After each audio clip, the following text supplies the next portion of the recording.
बहुत बहुत स्वागत है आपका। भारत को 2022 में एक नया राष्ट्रपति मिला है। भारतीय लोकतंत्र के इतिहास में एक सुनहले पन्ने पर एक स्वर्णिम अध्याय को लिखा गया, जब भारत को एक जनजातीय क्षेत्र से एक महिला पहुंची भारत के सबसे गौरवशाली भवन में, सबसे सम्मानित भवन में कदम रखने वाली द्रौपदी मुर्मू की कहानी कैसी है, इसके साथ मैं आपके बीच में उपस्थित हूँ। जब मैं आज बात कर रहा हूँ तो ये सफ़र कैसे वहाँ तक हुआ, अर्थात राष्ट्रपति चुनाव में जब उनको राजग ने अपना प्रत्याशी बनाया, फिर उसके बाद 18 जुलाई को मतदान हुए और मतदान में कितने मत उनको प्राप्त हुए और किस तरीके से वह 15वें राष्ट्रपति चुनाव में विजय प्राप्त कर पाती है, इसकी कहानी के साथ आपके बीच में मैं उपस्थित हूँ।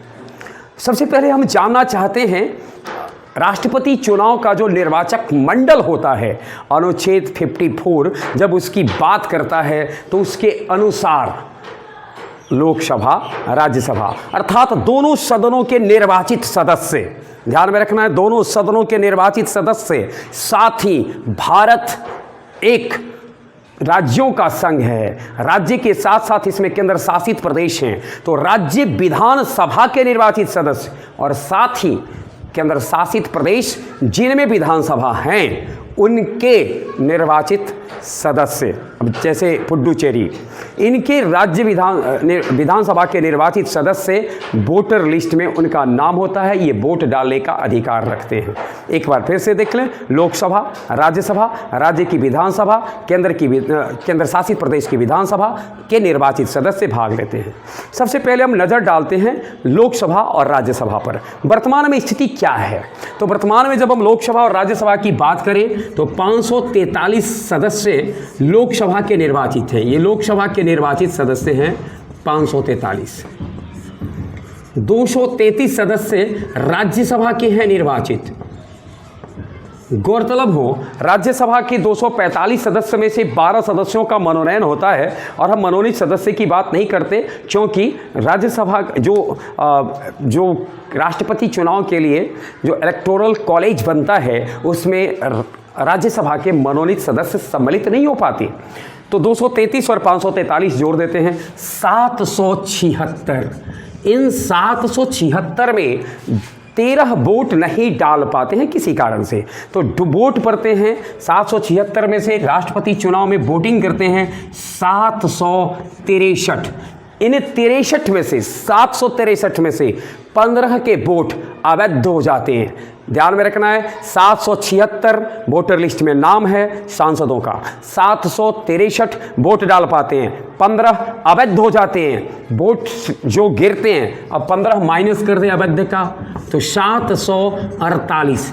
लोकसभा और राज्यसभा के 748 सदस्यों ने उसमें निर्वाचित सदस्य हैं जिन्होंने वोटिंग किया। इसी प्रकार से राज्य विधानसभा के सदस्य जितने थे, जहाँ भी विधानसभा है उनके निर्वाचित सदस्यों ने वोट किया। जब काउंटिंग 21 तारीख को होती है तो काउंटिंग 4 चरणों में संपन्न होती है। पहले चरण में लोकसभा और राज्यसभा के काउंटिंग होते हैं, उसके डाले गए मत की काउंटिंग होती है और मत के मूल्य निर्धारित करने की जो विधि है उसको थोड़ा सा समझते चलते हैं। सबसे पहले विधानसभा के मत का मूल्य कैसे निर्धारित होता है। राज्य की कुल जनसंख्या में विधानसभा के निर्वाचित सदस्यों से भाग दे दीजिए। राज्य की कुल जनसंख्या में विधानसभा के निर्वाचित सदस्य से भाग देने पर जितना भाग पड़ाता है, फिर एक बार 1000 से भाग दें, 1000 से भाग दें या 1/1000 से गुना कर दें, इससे आपको वोट वैल्यू प्राप्त होगा विधायक का। सांसदों का वोट वैल्यू निर्धारित करने का सीधा सरल तरीका है, पूरे राज्य के विधानसभा के विधायकों के मत वैल्यू को जो मत प्राप्त हुए उनमें भाग दे दीजिए संसद के निर्वाचित सदस्यों की कुल संख्या से। संसद के निर्वाचित सदस्यों की कुल संख्या का आशय यहाँ समझ लेना है, लोकसभा और राज्यसभा दोनों से है। लोकसभा में प्रत्यक्ष विधि से हम लोग जहां देते हैं, वहीं राज्यसभा का जो निर्वाचन की प्रक्रिया है कुछ भिन्न है, हम उस प्रक्रिया पर अभी जिक्र नहीं करते हैं। फिलहाल ये हमने आपको बताया कि विधायक और सांसद के मत का मूल्य निर्धारित कैसे होता है। पहले चरण की काउंटिंग शुरू होती है, पहले चरण की काउंटिंग होगी लोकसभा और राज्यसभा के निर्वाचित सदस्यों के द्वारा जिन्होंने वोटिंग की है। कुल वोट पड़े 748, वैध मत थे 748। उसका जब हम वोट वैल्यू देखेंगे तो 5,23,600 है। और इन 5,23,600 में 540 मत प्राप्त होते हैं द्रौपदी मुर्मू को। द्रौपदी मुर्मू जी को 540 मत प्राप्त होते हैं और इनका जो वोट वैल्यू है वो 3,78,000 है। वहीं यशवंत सिन्हा पहले ही चरण में काफ़ी पीछे रह जाते हैं, 208 वोट उनको प्राप्त होता है और 1,45,600 वोट वैल्यू उनका होता है। यहाँ थोड़ा सा हम स्पष्ट कर दें इससे पहले कि हम दूसरे चरण की चर्चा करें। जो मत मूल्य था इस बार इलेक्टोरल कॉलेज के द्वारा जो मत मूल्य निर्धारित थे वो 10,86,431 थे और विजयी होने के लिए एक प्रत्याशी को इसके आधे का 10,86,431 का आधा करेंगे तो 5,43,215.5 होता। उससे ज़्यादा 5,43,216 मतों की दरकार थी। और आप यहाँ देख ले, पहले ही चरण में 3,78,000 वोट प्राप्त करके शानदार आगाज किया द्रौपदी मुर्मू जी ने और यशवंत सिन्हा यही पीछे हो गए। 78% सांसदों का मत प्राप्त हुआ द्रौपदी मुर्मू जी को।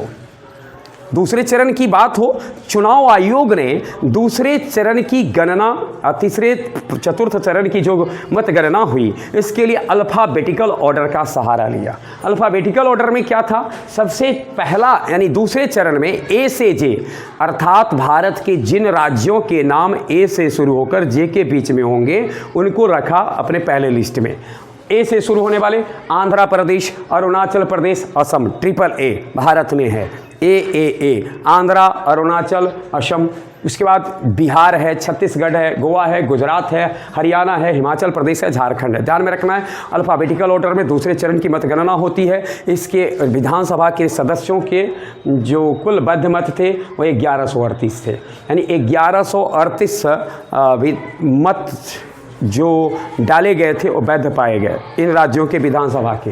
इनमें 1138 में से 809 शानदार परफॉर्मेंस द्रौपदी मुर्मू जी का जारी है और उस 809 का वोट वैल्यू 1,05,299, 1138 का टोटल वोट वैल्यू 1,49,575, 1,49,575 में 1,05,299 लेकर के फिर से द्रौपदी मुर्मू अपनी बढ़त को और मजबूत कर दी। यूं समझ लें कि दूसरे चरण में ही मानो यह बनफूल मैं इसलिए इस्तेमाल कर रहा हूं क्योंकि जिस क्षेत्र से कह सकते हैं जिस समूह का ये नेतृत्व कर रही है, प्रतिनिधित्व कर रही है जनजाति क्षेत्र का, उन्हें प्रायः हम आदिवासी समझते हैं और उनका आदि स्थल जंगल ही समझा जाता। इसलिए हम कह सकते हैं कि ये वनफूल दरवाज़ा खटखटाने लगी थी राष्ट्रपति भवन का। दूसरे ही चरण में 1,05,299 और 3,78,000 को आप जोड़ दें तो 4,83,299 मत हो जाते हैं, जो 5,43,216 से महज कुछ कम है। और यही काफ़ी फासला हो चुका है, यशवंत सिन्हा काफ़ी पीछे हो चुके हैं। लगभग दूसरे चरण की काउंटिंग के बाद स्पष्ट हो गया है कि भारत को अगला राष्ट्रपति कौन मिलने वाला है और इतिहास लिखाएगा ये सुनिश्चित हो चुका है, क्योंकि ये ऐतिहासिक बात है कि पहली बार किसी आदिवासी समुदाय से कोई व्यक्ति राष्ट्रपति पद के गरिमा को सुशोभित किए हैं, राष्ट्रपति पद को सुशोभित किए हैं। और उसमें भी खास बात ये रही आदिवासी महिला के द्वारा। दूसरे चरण में 329 वोट मिले थे यशवंत सिन्हा को। तीसरे चरण की बात की जाए तो के से पी तक यानी के फॉर कर्नाटक, के फॉर केरल और भारत में 5 एम हैं। कौन कौन 5 एम हैं? मध्य प्रदेश है, महाराष्ट्र है, मणिपुर है, मेघालय है, मिजोरम है, फिर उसके बाद नागालैंड, ओडिशा और पंजाब। इस तरीके से फिर 10 राज्यों के विधानसभा की काउंटिंग होती है। 1333 इनके वैध मत हुए। इन वैध मतों का जो वोट वैल्यू था 1,65,664 था। 812 फिर एक बार द्रौपदी मुर्मू जी को प्राप्त हुआ। लेकिन ये सफ़र थोड़ा सा संघर्षपूर्ण कहा जा सकता है। कुछ हद तक अच्छा प्रदर्शन किया है इन राज्यों में। यशवंत सिन्हा जी ने 521 मत उनको मिले और उनका वोट वैल्यू 71,186 था और इनको 812 मिले, 94,478 था, अर्थात थोड़ा 23,000 समथिंग का ये फासले थे। अभी भी लीड कर रही थी तीसरे में भी द्रौपदी मुर्मू जी, लेकिन आप तीसरा से ही इन तीनों को ही जोड़ दें तो जो जादुई आंकड़ा था 5,43,216, 5,43,216 आपको जो राष्ट्रपति भवन में प्रवेश करने के लिए राष्ट्रपति पद की मान को, सम्मान को बढ़ाने हेतु जो अवसर आपको मिलने वाला है 5 साल का, वह आपको प्राप्त हो जाने वाला है। वो आंकड़ा था 5,43,216 का। द्रौपदी मुर्मू जी ने अपने काउंटिंग के तीसरे चरण में, राष्ट्रपति मतलब चुनाव के जो काउंटिंग चल रहे थे, मतगणना हो रहा था, उसके तीसरे चरण में ही उस डरीर को पार कर जाती हैं और वो राष्ट्रपति बनेंगी सुनिश्चित हो जाता है। चौथा चरण महज औपचारिकता का है, लेकिन इसमें क्या होता है, ये चौथे चरण में R से Z तक के राज्य आते हैं। राजस्थान, तमिलनाडु, तेलंगाना, उत्तराखंड, उत्तर प्रदेश, पश्चिम बंगाल, पुडुचेरी, सिक्किम और त्रिपुरा।